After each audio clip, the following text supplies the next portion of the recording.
Ça a commencé vers l'âge de 15 ans, faut crise d'angoisse, des grosses manifestations d'angoisse très, très intenses. J'ai cherché des solutions, j'en ai trouvé et je m'en suis sortie, totalement. Ça fait depuis fin 2016. C'est pas forcément de le faire sans aucune peur, mais c'est d'avoir peur et de le faire quand même. L'anxiété, c'est exactement la même chose, sauf qu'il y a pas de danger. Mais ton cerveau, lui, il est persuadé qu'il y a un danger. Plutôt que de venir te donner des outils concrets pour gérer là, cette anxiété, ces angoisses, ces symptômes physiques, ces pensées, ben, on vient, venir remuer ton passé et remuer la merde. De plus en plus, j'ai des personnes dont l'anxiété est causée par une maladie identifiée. Pour d'autres maladies, par exemple maladie de Ménière, qui vont causer des vertiges, en fait. Donc du coup, les vertiges ne sont pas causés par l'anxiété. Et la maladie de Ménière, Delphine, est liée à une mauvaise conversion de l'hormone T4 en T3. Tout peut nous ramener potentiellement à la thyroïde. Bonjour Delphine, je suis ravie de t'accueillir sur ma chaîne Les Secrets de Hashimoto. Tu es une spécialiste de l'anxiété. Et alors, je vais rentrer dans le vif du sujet. Qu'est-ce qui fait que tu n'as pas peur de venir là, parler devant le micro, montrer ta tête à la caméra et que tu vas réussir à nous dire et nous expliquer comment justement tu t'es sortie de l'anxiété? Je te laisse nous expliquer vraiment en très grand résumé ton histoire et comment tu en arrives là à pouvoir nous faire ce témoignage et même avoir créé une activité autour de l'anxiété. Ouais. Bonjour Céline, bonjour à tous. Heu, alors déjà, je pourrais avoir peur de venir, parler comme ça devant le micro, sans préparation et cetera. Mais je le ferai quand même, en fait et bon, on en reparlera sûrement, un peu plus tard, mais c'est ça qui est important. Finalement, c'est pas forcément de le faire sans aucune peur, mais c'est d'avoir peur et de le faire quand même parce que j'avais envie de venir, parler de ce sujet aujourd'hui avec toi. Pour faire vraiment très, très court sur mon histoire avec l'anxiété, heu, moi, ça a commencé vers l'âge de 15 ans, enfin vers l'adolescence. En fait, avec, des crises d'angoisse, des grosses manifestations d'angoisse très, très intenses, impression de mourir et cetera. Enfin, c'est très, très, très fort et ensuite, c'est resté pendant quelques années comme ça et vers l'âge de 21 ans, ça s'est transformé, ça a empiré, en fait. Et là, ça s'est transformé en ce qu'on appelle l'anxiété généralisée et l'agoraphobie. Donc là, c'était vraiment, très, très impactant, c'était quotidien, c'était très intense, c'était très, contraignant, vraiment tous les jours et donc moi, j'ai cherché des solutions, j'en ai trouvé et je m'en suis sortie, totalement. Ça fait depuis fin 2016 que, ça va faire, ouais, bien et à un moment, je me suis dit que ça serait bien de partager ce qui m'a aidée. Puisque, il y a malheureusement beaucoup de gens et de plus en plus qui ont des problèmes d'anxiété et qui trouvent pas forcément des méthodes qui les aident, qui se sentent pas compris par les psys, par les médecins, qui se sentent, seuls. Du coup, dans et puis bon, je pense que ça va rejoindre, les personnes qui souffrent d'Hashimoto et d'autres maladies comme ça, hein. Mais voilà, qui se sentent seuls et qui cherchent des solutions, des vraies solutions. Ben, merci beaucoup, Delphine. Et alors pour qu'on soit bien, au clair, c'est quoi l'anxiété? Enfin, à partir de quand il faut, s'inquiéter? D'ailleurs, s'inquiéter de l'anxiété, c'est un peu paradoxal. Est-ce que ça serait pas d'ailleurs le problème en fait, que on s'inquiète Oui. trop? Est-ce que tu peux définir à partir de quand on doit considérer que des inquiétudes ou voilà, des choses, où on n'est pas à Ouais. l'aise sont vraiment de l'anxiété et que, du coup, on a besoin d'aide extérieure? Ouais. Alors déjà, on va partir de la peur parce que, c'est bien de définir l'anxiété par rapport à la peur. Donc la peur, qu'est-ce qui se passe? Il y a un danger, plus ou moins important, on est en danger, heu et notre corps, notre cerveau, pour garantir notre survie, vont activer tout un tas de mécanismes dans notre corps pour garantir notre survie. Il y a un danger identifié. Voilà, je sais pas, il y a une voiture qui te fonce dessus, tous tes muscles vont se mobiliser pour que tu puisses t'écarter et t'éloigner de la voiture et du coup te maintenir en vie. L'anxiété, c'est finalement exactement la même chose, sauf qu'il y a pas de danger. Mais ton cerveau, lui, il est persuadé qu'il y a un danger. C'est du danger projeté parce que tu peux quand même avoir peur de choses qui, Oui, sont tout à probables. fait. Comment tu Oui, fais c'est la ça. distinction? Oui, c'est ça. Peur, c'est vraiment, tu es en danger, là, maintenant, quoi, tu vois? C'est vraiment ça, c'est tu en danger, enfin, danger, c'est un grand mot, hein, mais voilà, il y a une menace, on va dire, là, immédiate, maintenant, tout de suite, devant toi. Mmh. Alors qu'effectivement, l'anxiété, ça va être projeté, mais ça peut être parfois même, il y a même pas de menace que tu arrives à identifier. C'est un état, général, en fait. La peur, c'est quelque chose de normal, dont on a besoin, qu'on ressent tous. Si on ressentait pas la peur, bah, en fait, on n'aurait pas survécu longtemps parce qu'à la préhistoire, enfin, je veux dire, voilà, au démarrage de l'humanité, il y avait des dangers partout. C'est ça qui nous a permis de survivre, même encore aujourd'hui. L'anxiété, on la ressent tous aussi de temps en temps.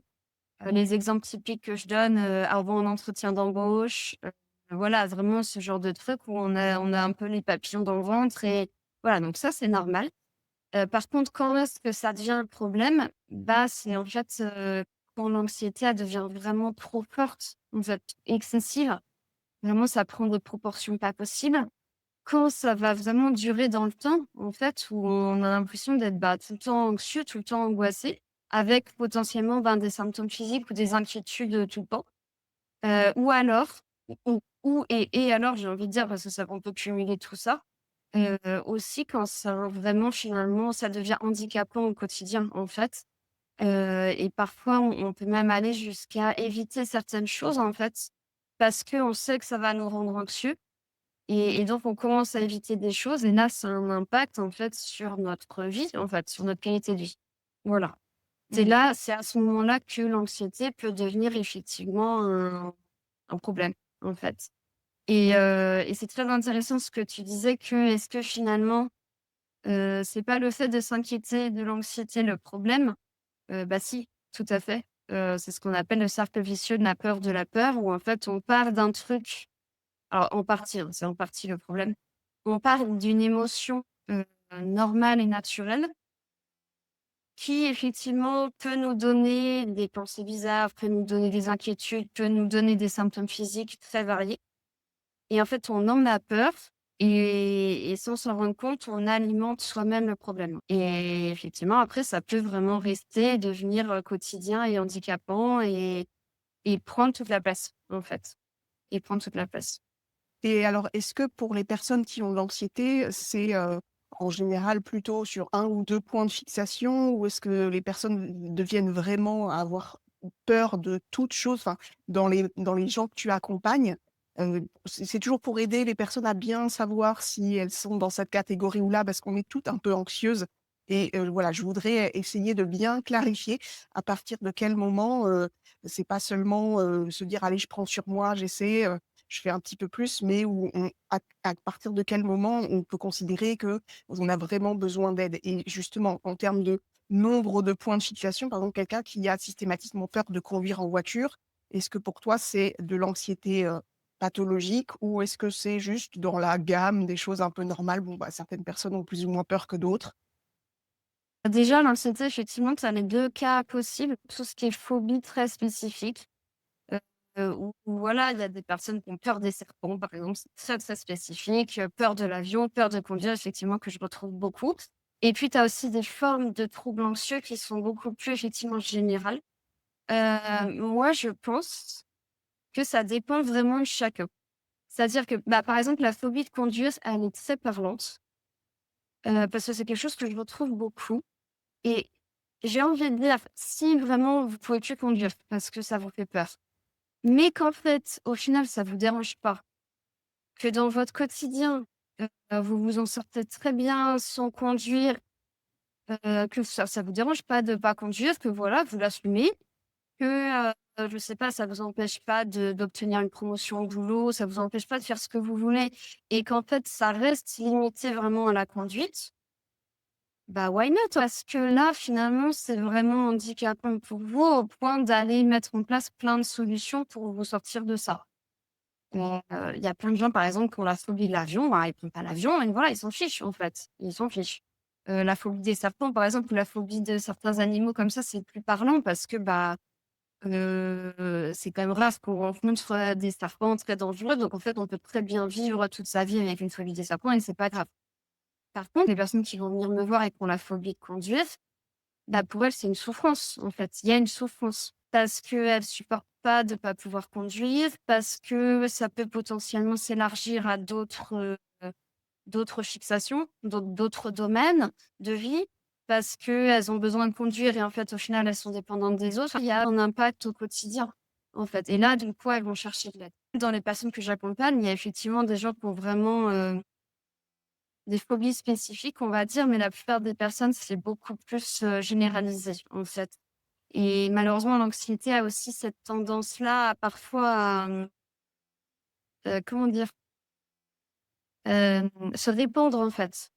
Se répandre à d'autres choses, tu vois? Ça commence par la peur de quelque chose et ensuite ça se répand sur d'autres domaines, sur d'autres choses. Donc c'est ça qui peut être compliqué aussi.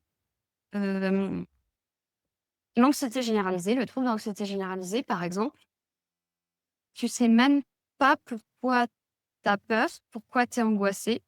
C'est juste que tous les matins, tu te réveilles, tu es angoissé. Voilà, c'est comme ça.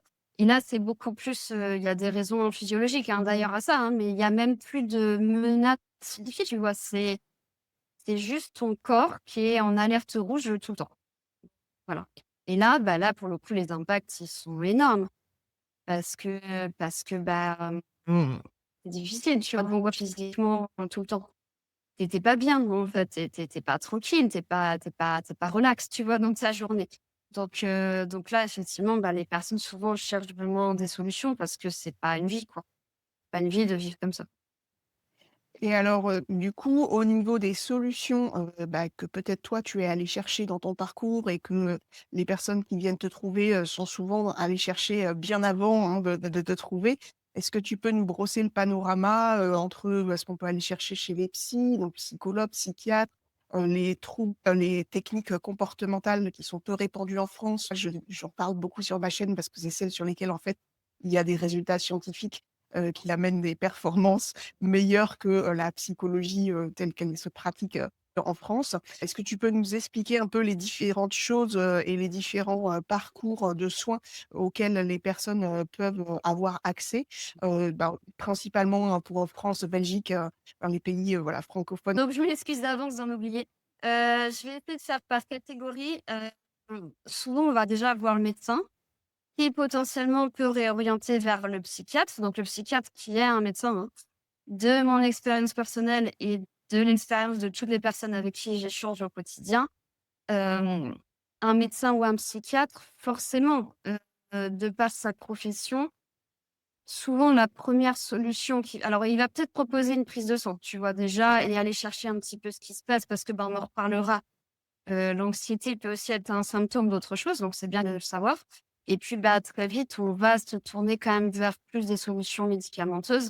Donc pour l'anxiété, on va être, sur des anxiolytiques. Donc en fait, c'est des médicaments qui calment en fait, hein, voilà, anti-angoisse, en fait, c'est ça que ça veut dire anxiolytique. Notamment, surtout s'il y a des crises d'angoisse. Donc c'est ce que je disais, c'est vraiment des moments ultra forts d'angoisse, tu vois, où tu as l'impression d'être en train de crever, quoi. Donc voilà, donc on parle là-dessus et après souvent, il y a aussi quand même les antidépresseurs. Souvent, on a l'impression que les antidépresseurs, c'est que pour la dépression, mais c'est aussi très prescrit pour l'anxiété, où là, on va pas rentrer dans le détail, mais en gros, ça va avoir des impacts, en fait, au niveau du cerveau, des neurotransmetteurs et cetera. Donc avec le côté médecin psychiatre, on est plus là-dessus.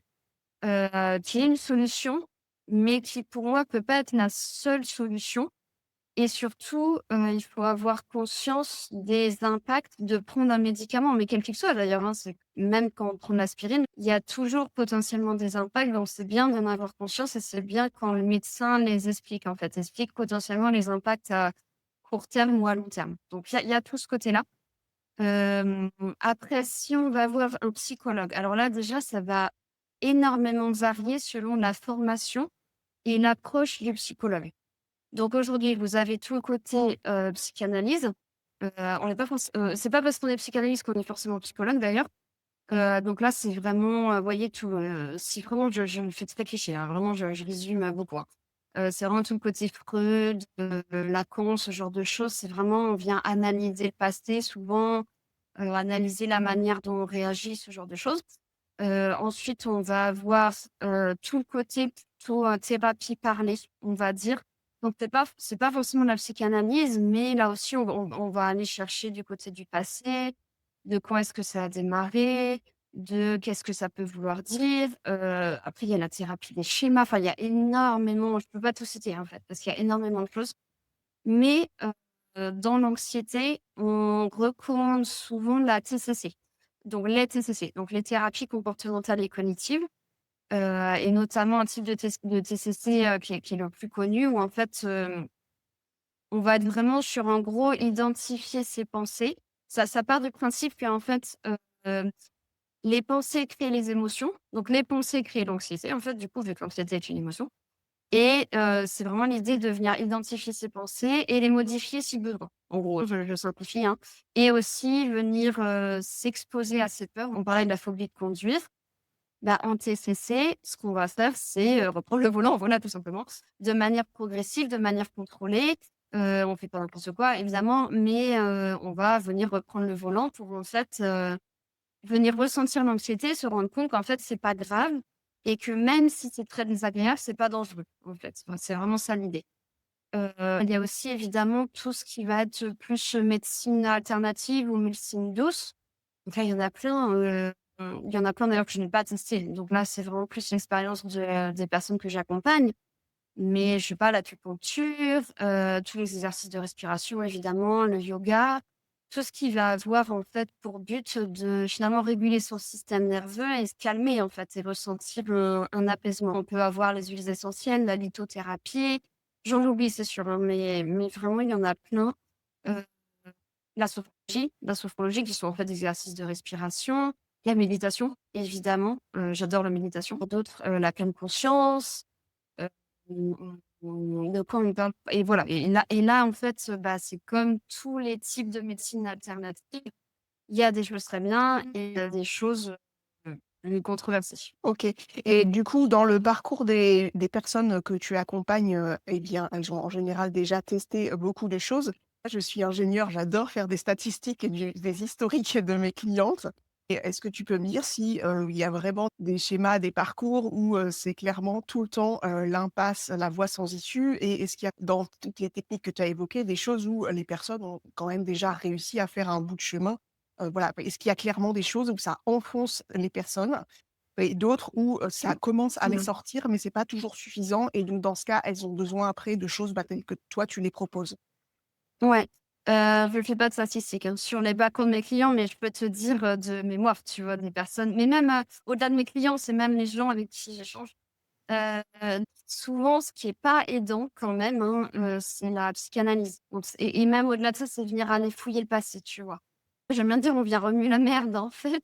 Là, voilà, tu es dans une situation qui est compliquée et plutôt que de venir te donner des outils concrets pour gérer là, cette anxiété, ces angoisses, ces symptômes physiques, ces pensées, ben, on vient, venir remuer ton passé et remuer la merde. Bon, bah, non, ça, honnêtement, heu parmi mes clients, il y a plein de gens qui ont essayé ces approches-là et il y a personne qui m'a dit que ça les avait aidés. Alors évidemment, ça a dû aider certaines personnes, c'est sûr, parce que je ne peux pas connaître tous les anxieux du monde, mais c'est généralement pas aidant parce que ça t'aide pas, en fait, au quotidien.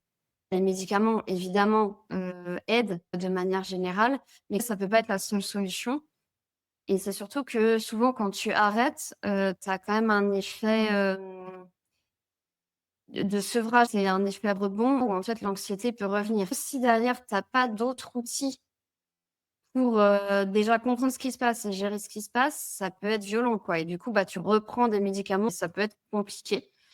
De manière générale, tous mes clients, ils ont vraiment ils arrivent vers moi en fait en me disant: «Mais j'ai tout essayé, quoi.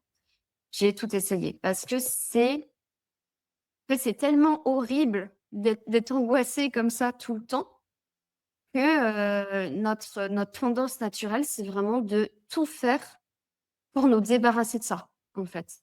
Et donc ça va être de cumuler les approches à un point où parfois ça devient contre-productif, en fait. Parce que du coup, l'anxiété devient une obsession. Ça devient une obsession du matin au soir. Notamment, tu vois, les exercices de respiration, toutes les approches médecine douce là que j'ai citées tout à l'heure, c'est très bien quand on est un peu stressé. quand voilà, ou un petit peu angoissé, mais quand on reste en fait, quand on reste dans une anxiété normale, si je puis dire, de monsieur et madame tout le monde. Par contre, quand ça devient un trouble anxieux, ça peut se retourner contre nous parce qu'en fait, ça vient nourrir notre, peur de l'anxiété, notre peur de la peur dont je parlais tout à l'heure et nourrir notre obsession. Ça devient un truc où en fait, tu te lèves le matin, tu vérifies comment tu te sens. Toute la journée, tu pas à ton travail, par exemple. Tu as toujours une partie qui est là, genre: «Est-ce que je suis angoissée? Quand est-ce que ça va partir? Est-ce que je vais m'en sortir?» Tu vas chercher les témoignages, le moindre symptôme, tu vas chercher sur Google et cetera et cetera et cetera. C'est pas les outils le problème, c'est vraiment, l'intention aussi avec lesquelles on le fait. Quand tu es vraiment en crise d'angoisse ou vraiment très, très angoissé, souvent notre tendance, ça va être de se calmer. On va essayer de s'isoler, on va se dire: «Non mais calme-toi, tout va bien», faire des petits exercices de respiration. Ça, c'est bien quand tu es un peu stressé. Quand tu es en crise d'angoisse, c'est pas la peine. C'est trop dur de passer d'un état d'angoisse, totale au calme et il vaut mieux faire d'autres choses. Mais ces autres choses-là, bah, personne n'en parle, en fait. Parce que, bah, aujourd'hui, voilà, si tu en parles à un médecin ou à un psychologue qui a pas vécu l'anxiété, oui, il va te dire: «Bah, oui, je fais de la relaxation». Ah tiens, une autre approche dont j'ai passé tout à l'heure, la relaxation ou l'auto-hypnose, tu vois? Ou l'hypnose, d'ailleurs. Oui, mais en fait, d'accord, mais bon, si je suis au travail, je vais pas aller m'allonger et faire une relaxation. Enfin, tu vois, il faut aussi des approches, ou je sais pas, tu vois, du par exemple, oui, évidemment, c'est super. Mais si tu commences à angoisser au travail, il est 11 heures, bah, tu vas pas sortir ton tapis dans ton bureau, tu sais, dans ton open space et faire ton yoga. Faut aussi des trucs, pratiques quoi, quand même. Ça introduit celle que je voulais te poser après. J'évoque sur la chaîne, la thérapie comportementale Oui, parce que c'est celle sur laquelle, il y a des preuves scientifiques oui, maintenant quand même tout à d'assez fait. haut niveau et toi donc tu accompagnes des gens qui, en plus ont déjà beaucoup cherché, donc souvent sont C'est ça, déjà aussi allés voir des thérapeutes, c'est ça. formés et malheureusement on voit qu'il peut y avoir entre guillemets «des échecs», enfin ou alors on n'arrive pas à retrouver, la vie, dont qu'on Ouais. aimerait avoir, où on est à l'aise dans toutes les situations qui nous sont importantes pour nous. Et alors, tu proposes des ateliers gratuits, pour aider les personnes, sur, plusieurs jours à justement franchir encore une étape d'après. Est-ce que tu peux nous expliquer, ce que tu apportes soit de différent ou en plus? Parce que j'imagine qu'il y a peut-être des choses justement qu'il faut un petit peu déconstruire. Enfin, je te laisse, hein, nous expliquer, par rapport à ce qui, apparaît aujourd'hui comme étant, le must, des, thérapies, en tout cas de celles qui sont étudiées et reconnues. Et donc, essaie de nous expliquer vraiment, ce que tu mets en place et qu'on comprenne bien, la limite qu'on peut avoir avec un thérapeute formé en thérapie, comportementale et cognitive et ce qui peut être, fait de différent qui amène de meilleurs résultats. J'ai pas mentionné, mais la plupart de mes clients ont aussi déjà fait des thérapies comportementales et cognitives. Hem, Mon approche se base en partie sur la thérapie comportementale et cognitive, mais pas que. Parce que j'estime que, la TCC, comme toutes les approches, hein, d'ailleurs, hein, a ses limites, en fait. Très concrètement, c'est quoi les limites?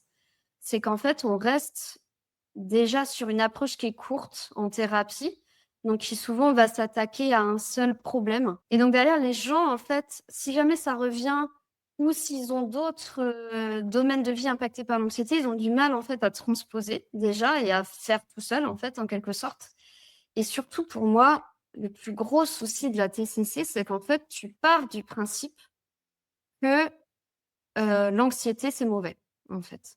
Que, il faudrait ressentir certaines émotions et ne pas en ressentir d'autres, tu vois? Et que, certaines de tes pensées sont mauvaises, en fait, puisque, bah, il faut les identifier et les modifier. Et tu vois? Et en fait, ça peut nourrir chez certaines personnes encore plus cette peur de la peur. Et je pense que c'est pas forcément intentionnel, mais il y a certaines personnes qui vraiment le prennent comme ça de: «Ah, ouh là, j'ai une pensée, c'est pas bien. J'ai telle pensée, ça va pas». Ou «Ouh là, j'ai tel symptôme, ouh là là, vite, faut que je me calme». On sait qu'il y a là aussi chez certaines personnes à long terme, vraiment ça nourrit l'anxiété. Tu viens nourrir le truc, en fait. Et c'est vrai que moi, du coup, j'affectionne plus, un type de thérapie qui est finalement dérivé de la TCC, hein, et qui est encore moins utilisée en France, c'est dire, parce que je trouve que la TCC quand même, c'est quand même de plus en plus répandu pour l'anxiété en francophonie. Mais alors, là, la thérapie dont je vais te parler, vraiment, c'est il y a quasi personne, je pense, hein, je sais pas. C'est en fait la thérapie ACT. Donc ACT, ça veut dire quoi? Ça veut dire thérapie d'acceptation et d'engagement. Ça a été, théorisé par, des Américains, hein, comme souvent. C'est vraiment différent parce que là, on part de l'idée, bah, de l'acceptation. C'est-à-dire qu'on vient pas, venir, identifier et modifier tes pensées ou, venir, en fait, t'expliquer que, certaines émotions sont mauvaises. On vient essayer de, bah, de sortir de ce cercle vicieux de la peur pour, vraiment venir accepter tout ce qui se passe. Alors c'est très difficile à expliquer comme ça, hein. La différence avec la TCC, c'est ça. Je reviens à mon atelier dont tu parlais. Dans l'atelier, je parle de l'exposition, donc qui est typiquement une technique de TCC, mais aussi une technique de la thérapie ACT. Mais c'est tout en fait. Jamais je ne demande à mes clients d'aller remplir, des petits tableaux. Peut-être tu as déjà vu ça, je ne sais pas. On appelle ça les colonnes de Beck, où en fait, c'est des petits tableaux où à chaque fois que tu ressens une émotion problématique, tu vas noter ce qui s'est passé, tu vas noter à quoi tu pensais, tu vois? C'est super chiant à faire franchement. Tous mes clients à qui on a demandé de faire ça les a saoulés, ça les a pas aidés. Voilà, moi je te demande pas de faire ça. Je pense qu'il y a pas besoin de déjà, quand on est anxieux, on est beaucoup dans le contrôle, en fait. Souvent, on voudrait tout contrôler et je trouve que venir en plus, surveiller à quoi tu penses, surveiller ce que tu ressens, bah, tu viens encore plus alimenter le truc du contrôle et l'obsession, tu vois? Et ouais, j'ai plus une approche de vraiment venir, modifier la façon dont tu perçois l'anxiété, finalement. C'est ça, en fait. Arrêter de voir tes pensées et tes symptômes d'angoisse comme un ennemi, en fait. Et malheureusement, c'est pas une approche, qu'on retrouve toujours en TCC, quoi. Qui a quand même un gros focus sur les pensées et sur le fait de modifier ses pensées. Et alors, dans ton parcours, avant, tu étais, donc chimiste, rien à voir Mmh. avec le domaine, Mmh. médical. Bon, tu aurais pu être chimiste, biochimiste, pharma, mais je crois que Non, c'était pas du tout ton non. orientation. Et est-ce que, bah, le fait d'avoir ce regard-là, bah, peut-être plus dans la conception, de formules, de formulations et cetera, ça a changé aussi, ta manière d'envisager enfin, est-ce que tu fais un lien entre la manière dont tu accompagnes les gens et le fait que tu n'étais pas, de formation médicale à la base? Oui, alors c'est pas du tout voulu, hein, je pense que c'est très naturel.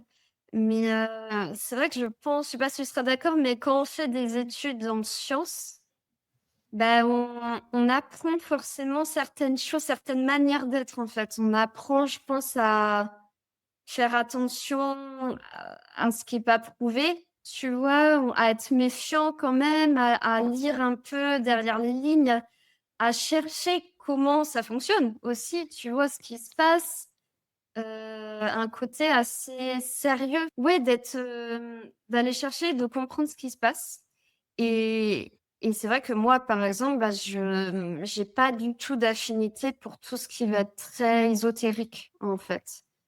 Vraiment, moi, il faut que je comprenne, voilà, est-ce que c'est prouvé? Comment ça fonctionne, quoi? Concrètement, comment ça fonctionne? Les trucs, vraiment trop ésotériques, j'ai beaucoup de mal. C'est pas du tout mon approche. Surtout que, bah, malheureusement, quand on souffre, on peut aussi vite se faire, attraper, en fait, par des gens qui sont mal intentionnés. C'est vrai que mes clients me disent que j'ai une approche très concrète, en fait, très pragmatique. Voilà, on est vraiment dans le concret, voilà, tu as ça, tu fais ça, quoi. Voilà, il y a ça, tu fais ça.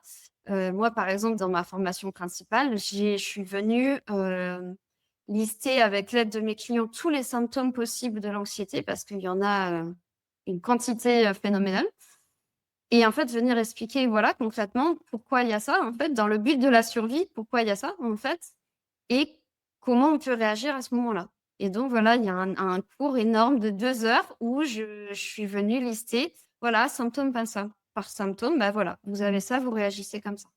Donc oui, c'est une approche effectivement, bon, j'allais dire scientifique, mais c'est peut-être un grand mot, mais oui, quand on fait des études scientifiques, je pense qu'on a quand même cette tendance à ouais, à aimer quand même ce qui est sérieux et prouvé. Voilà, je sais pas si tu as la même vision, mais moi, c'est ma vision. Oui, bah, alors en fait, moi c'est sûr, j'ai aussi trempé dans la science et j'ai d'ailleurs mon blog, mon activité en ligne, hein, mais sur la chaîne, les personnes qui m'ont déjà écouté dans d'autres vidéos savent que je parle surtout et essentiellement de publications, scientifiques. C'est voulu aussi parce que, c'est la manière, la plus simple de pas me faire attaquer aussi, par, bah, toutes les Mmh. personnes qui peuvent, systématiquement penser que quand on cherche à aider quelqu'un qui est malade, on est un Mmh. charlatan.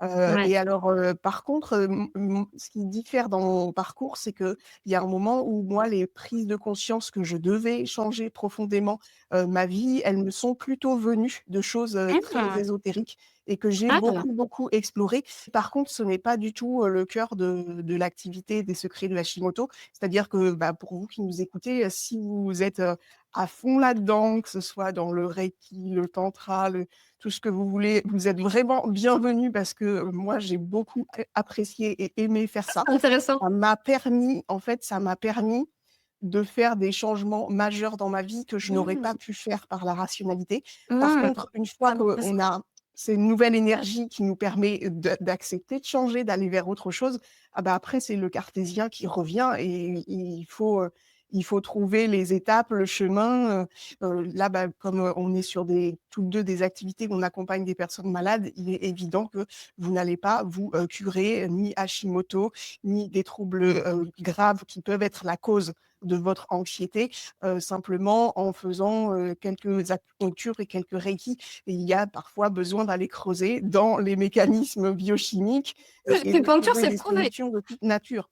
Bah, l'acupuncture, c'est prouvé, mais pour un certain nombre, justement Ouais. d'états. Par exemple, si quelqu'un a de l'anxiété, il y a peut-être des techniques d'acupuncture qui peuvent fonctionner, mais si cette anxiété, elle est liée à une hypothyroïdie majeure parce que Voilà, vous ne oui, prenez pas bien votre sûr. supplément thyroïdien, vous Ah pouvez bien sûr. toujours aller chez l'acupuncteur. Voilà.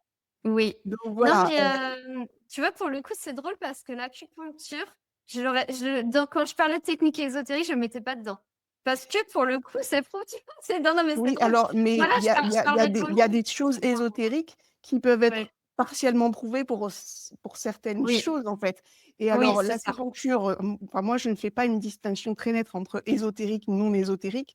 C'est sûr que, Oui, il y a aussi la question de, quels échantillons on regarde dans les publications bien sûr. scientifiques, comment elles sont menées, et cetera. Et il y a des choses de toute façon qui ne se prêtent pas du tout à la méthode scientifique, avec, des groupes, placebo, enfin, voilà, le gold standard de la meilleure étude scientifique pour ce que moi j'ai pu ressentir comme étant aidant de ces approches dans ma vie. On ne peut pas créer un protocole Voilà, scientifique c'est vrai. pour démontrer que, c'est en faisant, telle, manipulation de bioénergétique que j'ai réussi à m'en sortir parce que tu peux pas reproduire l'expérience. Mmh. Donc voilà. Mais ça, on pourrait dériver là-dessus. Oui. Et alors, là où j'en viens de l'acupuncture, pourquoi j'ai osé mettre ça dans la catégorie ésotérique, même si effectivement pour beaucoup d'affections, il y a des, preuves que ça marche, c'est parce que sur ma thématique Hashimoto, j'ai Ouais. malheureusement beaucoup de personnes qui, ne font pas le travail, aussi analytique, vraiment, il faut creuser les causes de Hashimoto et c'est un travail, long, hein, parce qu'elles peuvent être, extrêmement, multiples et si vous n'éliminez pas les causes, pathogènes qui derrière vous génèrent des métabolites toxiques qui vous montent au cerveau et que du coup, après, ça vous génère de l'anxiété parce que les neurotransmetteurs ne sont pas produits comme il faut. Si vous êtes en hypothyroïdie, qu'elle soit donc au niveau des tissus, donc une hypothyroïdie périphérique ou encore pire, l'hypothyroïdie primaire parce que vous ne prenez pas suffisamment de traitement thyroïdien, eh bien, vous pouvez toujours aller faire de l'acupuncture et je vois malheureusement, j'ai évidemment beaucoup de gens dans la communauté qui sont dans ces cas-là, qui vont de thérapeute en thérapeute, alternatif, mais qui ne traitent pas les causes, chimiques, biologiques traitables, de leurs problèmes. Donc ça, je veux vraiment insister là-dessus et dans ce que tu proposes, c'est sûr que ça amène bien des avantages par rapport à des TCC, c'est ce que tu nous as expliqué, mais ça n'ira jamais, remplacer un traitement thyroïdien. Si vous avez de l'anxiété et que vous êtes dans ma communauté, c'est très probablement aussi que vous êtes, sous-dosé ou équipé du mauvais traitement thyroïdien. Je voulais, que ça soit bien, clair pour tout le monde et dans le cadre d'Hashimoto, je vous fais un micro résumé là tout de suite. Vous avez à la fois, l'inflammation en tant que telle, parce que tant que vous avez de l'inflammation, qui peut être de nature, pathogène, donc des infections chroniques, de nature, allergique, un cas qui est vraiment souvent oublié, mais qui concerne quand même beaucoup de personnes chez les Hashimoto. Vous avez tous les mécanismes hormonaux, liés au fait que votre corps est pollué par des perturbateurs endocriniens, des substances toxiques. Donc derrière, vous métabolisez très, très mal vos hormones, vous éliminez mal ces substances toxiques et du coup, vous avez un stress oxydant très important dans vos cellules et vous avez après vraiment aussi l'effet purement strictement de l'hypothyroïdie et très souvent mal corrigé. Donc tout ça, c'est important de regarder le détail des mécanismes, mais si vous êtes déjà avec un niveau suffisant, de d'hormones thyroïdiennes et que vous avez encore des symptômes anxieux, très importants, et bien là, je pense que ce que propose Delphine est probablement la meilleure chose qui puisse, vous aider au stade où vous en êtes pour débloquer, parce que c'est bidirectionnel. C'est-à-dire, le fait d'avoir ces manifestations anxieuses et ces symptômes contribue aussi à alimenter votre Hashimoto, parce que le fait de ne pas trouver les façons d'agir dans votre vie qui vont vous débloquer ces situations de stress, augmente votre niveau de stress et vous savez quand votre niveau de cortisol augmente, derrière c'est des cytokines qu'on appelle les IL-6 souvent qui augmentent et ça c'est extrêmement défavorable à la fois à la réparation par exemple de votre paroi intestinale dont vous avez besoin pour vous, guérir de l'auto-immunité. Ça va être très défavorable pour que votre système immunitaire chasse correctement ou gère correctement les flores, pathogènes dans votre tube digestif et très défavorable à la conversion de vos hormones thyroïdiennes. C'est vraiment indispensable si vous avez déjà une bonne, supplémentation thyroïdienne et que vous avez déjà un peu travaillé sur les causes, d'aller sur ce terrain et de choisir, à mon sens, les meilleures méthodes pour aller le plus rapidement, diminuer le niveau de stress qui est dans votre corps, ce qui vous fera faire un grand pas en avant pour ensuite pouvoir résoudre les autres problèmes biologiques. Donc il faut vraiment voir les choses sur les 2 tableaux et si vous étiez habitué qu'aux approches un peu ésotériques et que vous tournez en rond depuis 10 ans là-dedans et que vous êtes encore malade, je vous conseille de, vous ouvrir à de nouvelles choses qui peuvent être justement la méthode, scientifique.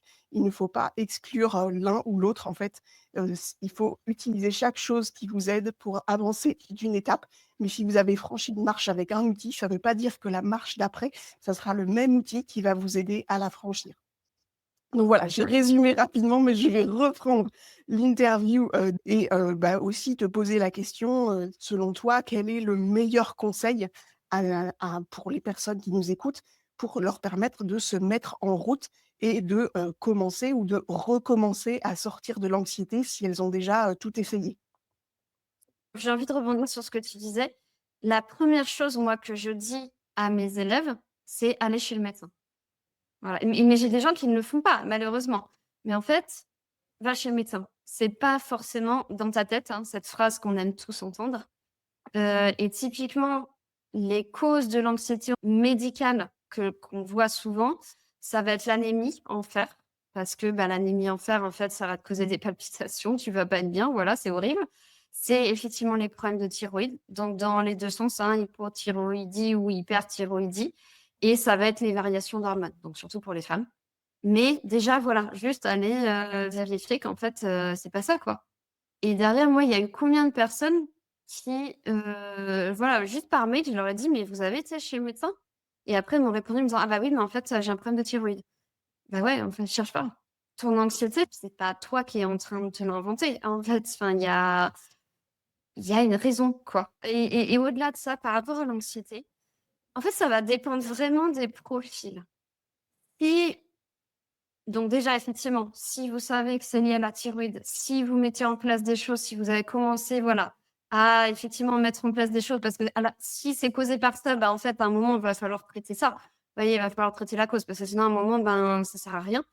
Et que vous êtes, nouvelle dans le monde de l'anxiété et du stress, on va dire, vous pouvez déjà essayer tout ce qui est conseils anti-stress, très classiques, en fait, hein. Et notamment la relaxation, par exemple, ou l'auto-hypnose. C'est un truc tout bête.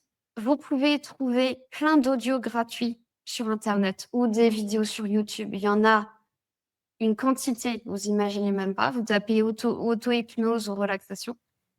C'est très simple et pourtant même parmi mes élèves, très peu le font et pourtant, c'est très bien, en fait. Ça fait partie des choses qui permettent de réguler le système nerveux et quand on a un problème d'anxiété, c'est que notre système nerveux est dérégulé, en fait. Bon, si par contre vous avez déjà testé tout ça, qu'effectivement vous vous reconnaissez dans le profil là que je décrivais, c'est-à-dire vraiment des personnes, où en fait, l'anxiété prend toute la place et ça devient une obsession au quotidien et ça empêche de faire des choses et ça empêche de vivre comme on le voudrait. Bah là, effectivement, c'est pas faire une relaxation en plus qui va forcément aider. Là, il faut plus venir modifier sa relation à l'anxiété et être dans l'acceptation et là, vous êtes bienvenue à mon atelier du coup, qui va parler de ça. Déjà, si vous avez un problème de thyroïde, bah, faire le maximum pour résoudre ce problème de thyroïde parce que clairement, c'est très fortement possible que l'anxiété vienne de là. Après, je sais que de plus en plus, dans mes formations, j'ai des personnes dont l'anxiété est causée par une maladie identifiée. Donc ont d'autres maladies, par exemple maladie Ménière, qui vont causer des vertiges, en fait. Donc du coup, les vertiges sont pas causés par l'anxiété, comme pour certains. Ou par exemple, typiquement, j'ai une personne qui malheureusement a eu un covid long. Mais alors vraiment un covid long, très violent, hein, où aujourd'hui il y a pas de solution. Enfin, en tout cas, elle n'a pas trouvé de solution pour l'instant. Et en fait, elle m'a dit que ma formation lui a permis vraiment de faire le tri entre: «Est-ce que là, c'est ma maladie qui me dit: "Bah, stop, en fait, va te reposer"» ou est-ce que c'est ma peur, en fait, et c'est mon anxiété qui me fait dire: «Oh, je vais pas y aller, je vais pas faire ça», en fait et ça lui a permis de faire le tri dans toutes, les sensations physiques qu'elle pouvait ressentir, quoi, au quotidien.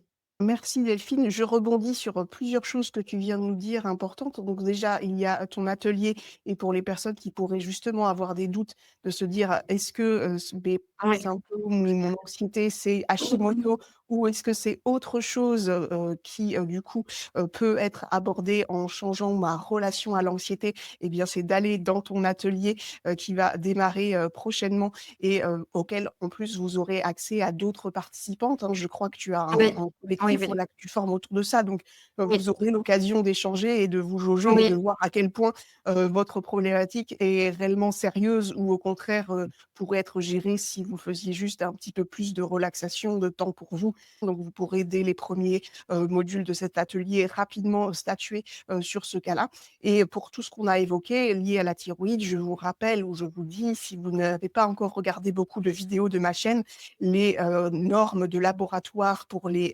hormones thyroïdiennes, ne sont pas du tout les bonnes. Les Ah! normes de laboratoire prennent en compte seulement, donc 95 des personnes, mais comme il y a déjà 10 des gens, des femmes qui ont Hashimoto et ben, vous comprenez que dans ces 95 qui est la fourchette de laboratoire, il y a déjà beaucoup de personnes malades. Vous allez trouver un article sur mon blog où je vous mettrai tout cela.